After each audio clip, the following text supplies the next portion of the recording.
35 वर्ष आदिवासी भागात आरोग्य सेविका म्हणून कार्यरत राहून शेकडो बाळंतपणांची जबाबदारी पेललेल्या डेहणे ग्रामपंचायतीच्या लोकनियुक्त सरपंच मीनाताई लांघी आता गावकारभाराची जबाबदारी सांभाळतायत. गाव आपलं आहे, मग त्याच्या विकासासाठी का नाही धावायचं असं त्या नेहमी म्हणतात. यातूनच गावात सोलर दिवे, विहिरी, CSR निधीतून रस्ते, शैक्षणिक साहित्य, महिलांसाठी उद्योग प्रशिक्षण असे अनेक उपक्रम सुरू आहेत. प्रशासनाची जाण आणि जबाबदारीची भावना घेऊन काम करणाऱ्या डेहणे ग्रामपंचायतीच्या लोकनियुक्त सरपंच मीनाताई लांघी यांचा प्रभात आदर्श सरपंच पुरस्काराने सन्मान. नमस्कार, मी सौ मीना एकनाथ लांघी, विद्यमान सरपंच ग्रामपंचायत डेहणे, तालुका खेड, जिल्हा पुणे.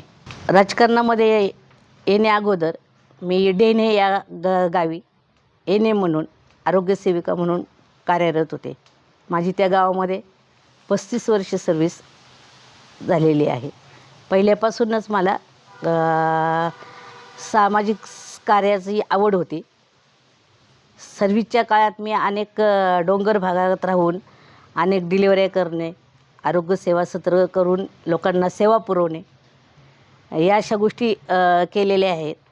आणि त्या काळामध्ये काही बचत गटही मी नोकरी करून अवांतर छंद म्हणून एक बचत गटाचं काम करत असायची. आणि त्याच्यातून मग महिलांचा एक माझ्याबरोबर सहकार्य महिलांचं मला चांगलं होतं. आणि त्याच्यानंतरच मग ह्या सगळ्या गोष्टी करताना रिटायरमेंट झाल्यानंतर थोडंसं वाटलं की चला आपलं थोडंसं का आपण गावाची सेवा करता आली तर करावी, म्हणून मग या राजकारणामध्ये थोडंसं सहभाग घेतला. आणि त्याच्यामध्ये मग थोडंसं मला गावकऱ्यांचंही सहकार्य मिळालं. त्यांची अपेक्षा होती की बाबा की तुम्ही व्हा सरपंच म्हणून, आणि त्यांच्या सहकार्याने मग मी सरपंच झाले. बिनविरोधाच झाली होती, पण झालेच. थोडंसं प्रतिस्पर्धी तयार झाले आणि निवडणूक झाली. आणि 6 नोव्हेंबरला आमचं विजयी मताने निवडणूक जिंकून आली. सरपंच झाल्यानंतर एक कोरडेवाडी, डेहणे ते कोरडेवाडी हा जो रस्ता होता हा कच्चा रस्ता होता आणि थोडासा खडकाळ भाग होता. त्याच्यावर लोकांना ये जा करायला, शिवाय पावसाळ्यात का होईना ह्या अशा अवनी वगैरे असली का त्याची वजी वगैरे नेताना तो रस्ता जरा फार अडचणीचा वाटत होता. त्याच्यामुळं मग तो एक रस्ता करून घेतला. त्याच्यानंतर दुसरा एक अनिल सोळशे ते रस्त्यावरचा वाडा भीमाशंकरला जाणाऱ्या रोडवर तो एक रस्ता केला. तिथेही तीच परिस्थिती होती. महिलांना डोक्यावर हांडे घेऊन जाताना थोडासा त्रास व्हायचा, आणि मग तो एक रस्ता करण्यात आला. त्या रस्त्यामुळे बरेचशा लोकांचं म्हणजे जाणं येणं अडचणीचं ते होते सुकर झालं. अजून इतर कामं मग ज्यावेळेस निवडून आल्यानंतर थोडासा महिलांचा सहभाग वाढवला. त्याच्यासाठी मग सुरुवातीला हे आपलं हळदी कुंकूसारखे कार्यक्रम केले. नंतर हळदी कुंकू झाल्यानंतर नवरात्र उत्सव असतो, गणपती उत्सव असतो, ह्याच्यामध्ये काही कार्यक्रम घेतले. काही शिवजयंतीचे आमच्याकडे कार्यक्रम झाले, त्याच्यात महिलांचा सहभाग वाढला. बचत गट आहे आमच्या गावात, कमीत कमी 20 ते 23 बचत गट आहेत. त्या बचत गटांमार्फत महिलांचा सहभाग मला वाढला, आणि त्यांच्यामध्ये मग सहभाग वाढल्यामुळं कामं चांगली. विहिरीचं आम्ही खोलीकरण केलं. कमीत कमी गावाला 30-35 वर्षे गाळ काढण्यात आला नव्हता. तो गाळ काढण्यात आला CRS फंडामधून. त्याच्यावर जाळी बसवण्यात आली. वस्तीला कमीत कमी म्हणजे डेहणे गावठाणला सोलर दिवे कमी 60 सोलर दिवे देण्यात आले. आणि मग पाण्याचा एक प्रश्न, त्याच्यामध्ये सोलर दिवे झाले. त्या CRS फंडामधून विहिरीला आम्हाला जाळी बसून देण्यात आली, मोटर बसून देण्यात आली, सोलर बसून देण्यात आला. मग त्याच्यामुळं सोलर सिस्टीममुळं आम्हाला आमच्या गावाला पाण्याची सोय एक उत्तम झाली. नागरिकांचे हाल थोडे वाचले. आत्ता सध्या स्मशानभूमीचं आमचं एक मोठं काम आहे, आणि ते स्मशानभूमीचं काम चालू आहे. इकडे बँकेचं PDC बँकेचं एक काम आमच्याकडे म्हणजे ते पूर्ण झालेलं आहे. आता तिथं PDC ते एक काम आम्ही चांगलं केलेलं आहे. आणि किरकोळ आहे हे रस्त्याची काही कामं चालू आहेतच. गावामध्ये तशा अडचणी भरपूर आहेत. तर आता गावामध्ये पहिली गोष्ट म्हणजे प्रथम जर हे करायचं झालं तर जिल्हा परिषदेची शाळा ती मुलांसाठी ती एक शाळा बांधायची. कातकरी कमीत कमी माझ्या गावामध्ये 30 ते 35 कातकऱ्यांची कुटुंब आहेत. तर त्या कुटुंबांना हे द्यायचं आहे, घरकुलं द्यायची.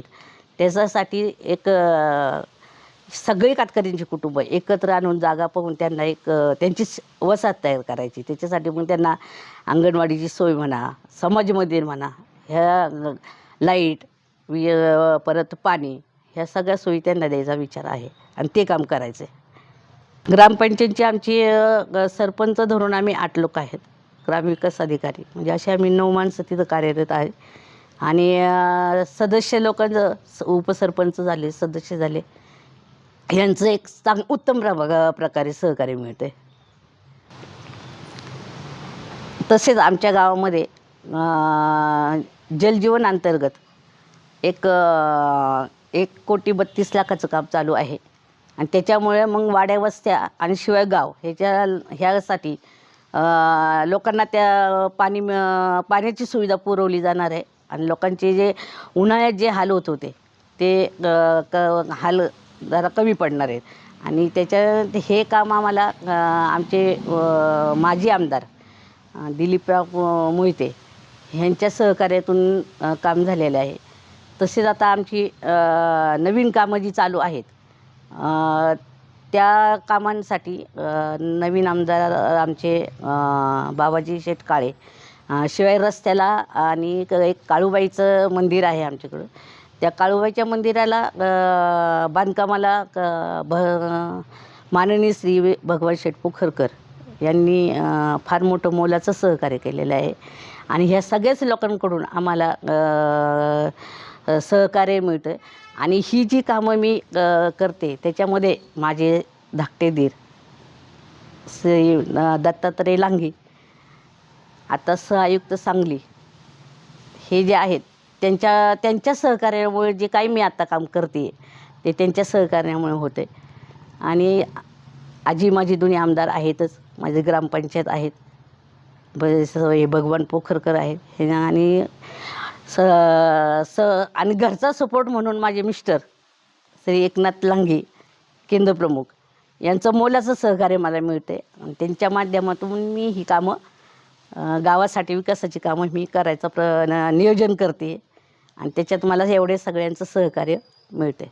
आणि सर्व ग्रामपंचायत उपसरपंच, ग्रामपंचायत सदस्य आणि आमचे ग्रामविकास अधिकारी यांचं ते योग्य वेळी आणि योग्य ते मार्गदर्शन करतात. आणि कुठे कोणत्या गोष्टी न्यायच्या, कुठून कोणता निधी आणायचा, विकास कामांना जास्त प्रमाणात कसं प्रभावशाली कशी विकास कामं करता येईल ह्याच्यासाठी मला ह्या आमचे उपसरपंच झाले, सदस्य झाले, आमची सर्व कमिटी मला मोलाचं सहकार्य करते. त्याच्यामुळे मी ही विकास कामं करू शकते.